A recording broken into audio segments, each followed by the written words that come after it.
I just finished this book, and I want to talk about it. My name is Phil.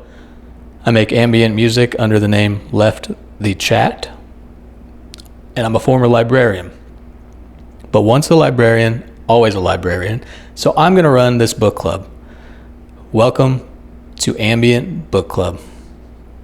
For our first book, maybe our only book, but definitely our first book, we're going to talk about 20th Century Ambient, a new release by Dusty Henry, part of the 33 and a third series. Now there are like 150 plus books in this series, 33 and a third. Most of them dive deeply for 120 plus pages each about one album by one artist. And it's obsessively detailed writing written by someone who loves an album to death. And makes for a good read. Lately, they've been putting out the genre 33 and a third series and diving into some very interesting subgenres. There's a krautrock one. There's a plunderphonics one. And just various genres that you may not have even heard of, much less known that there's enough to write a book about. And this one piqued my interest. 20th Century Ambient. Now, I read this all in one sitting, and as I'm going back through it, I'm reading it chapter by chapter, trying to take it all in a little bit more deeply. If you're interested, grab a copy. Let's discuss week by week. There's only 6 chapters, but we'll go through, we'll listen to a lot of the examples, and we'll get into what made ambient music what it is today. As we go, this book also sparked in me a lot of thoughts about what is ambient music, what is not ambient music, and how I would like to continue creating ambient music in a saturated field. It seems like every day there's 1,000 new albums. And it's incredibly difficult to figure out where should I put my attention, where should I put my effort as a listener, as a creator. And it caused me to have to come up with answers to these questions, which made me feel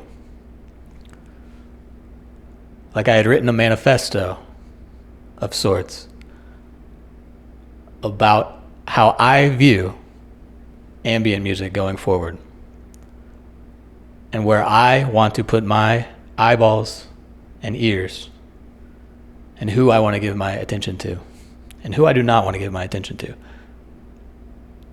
So I'll be peppering in my own thoughts as we go chapter by chapter through this book.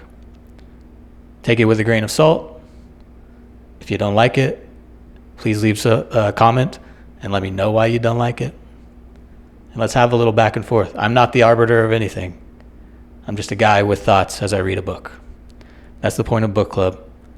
Welcome. Let's get started. So chapter 1. What is ambient? This entire chapter is an illustrated comic. I believe it was illustrated by our author, Dusty Henry, who I had never heard of until this book, but he is a prolific writer for many publications about music.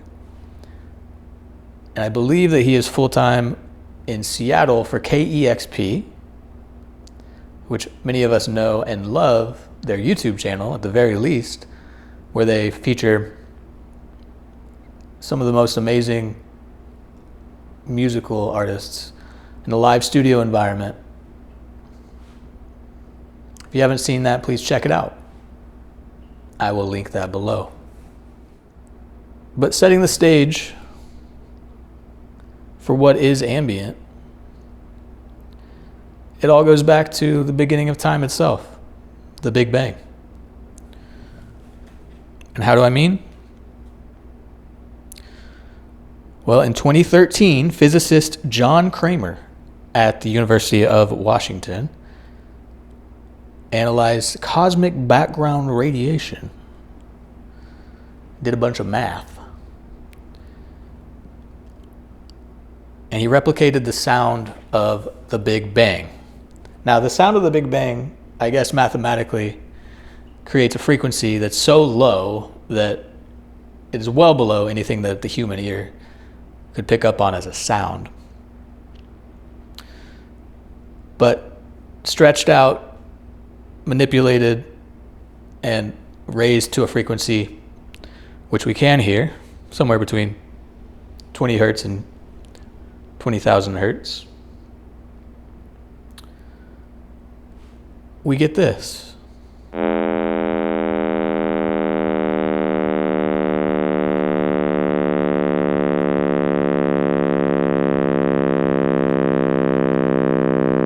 Now, what's interesting is this is not a bang at all. Sounds more like a drone. Sounds like something ethereal with no beginning and no end. And I think there's a lot going on there philosophically. Or maybe it's not that deep, bro, but it is a drone. And I think it gets into the idea, as our comic continues, that ambient music is forever intertwined with the sounds of our environment, especially the sounds of nature. Now, in 2026, it has become a trope that we use nature sounds all the time in ambient music. Some ambient albums are just field recordings of nature sounds with nothing done to them. Most of the time, those field recordings are manipulated somehow, broken down into samples, reused, reversed. And there's a myriad of ways to use nature sounds to create an organic palette to play with the sounds of our surroundings. And even though it's been used a million times, it can be used a million times again because there seems to be new ways to do it every single day. Some really tasteful ways, and some ways that feel like just a repeated effort of something that's come before. But I, for one, love nature sounds in my music, as a listener and as a creator. And that's kind of the foundation of ambient altogether, and beginning with the Big Bang itself. And he even asked the question, Dusty Henry, are birds our first ambient artists? So that's chapter 1. It gets us thinking about what we might consider to be ambient music, and leads us into chapter 2, which we'll talk about next week, where we talk about before ambient, which is really everything up to maybe Brian Eno, where we first see music like this being called ambient, the term being coined. But there's a lot going on prior to that term coming to fruition. And we'll start there next week. So join me for Ambient Book Club episode 2. We'll talk about 20th Century Ambient by Dusty Henry, chapter 2. And if there's something you want me to touch on, please give me a comment, give me a like, and share this with other people you might think are interested. Thanks for joining me.